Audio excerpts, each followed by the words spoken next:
There's 157 steps to open a restaurant in the city of Philadelphia. 157 steps. Do we really need all that?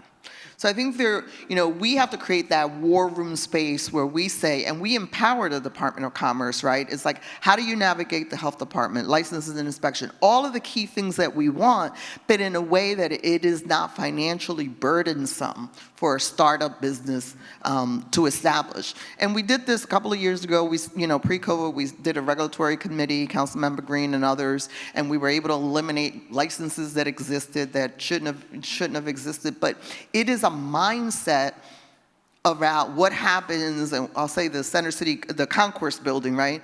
People need to walk in there and feel like they are welcomed.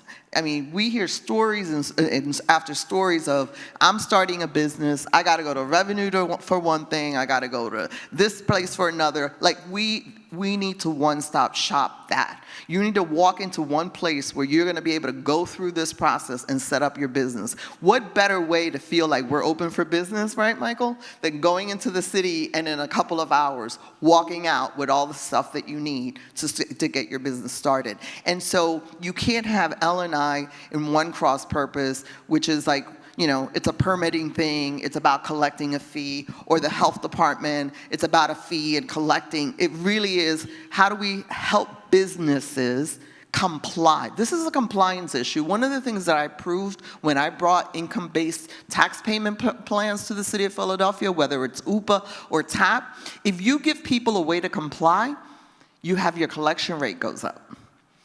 And it was hard to, we were putting people in payment plans they couldn't pay, and then they didn't comply, and then we said we have a debt situation in the water department. We forced them to stop financing their bond A ratings on 30-year debt of water on people that they weren't going to collect. That's how we did business, because the water department could. So it could literally capitalize bad debt for poor people in their bond deal. So we moved away from that. After 15 years, that stuff gets wiped out. But when we create a TAP, we showed them the collection rates can go up. So this is a compliance issue. Businesses want to comply.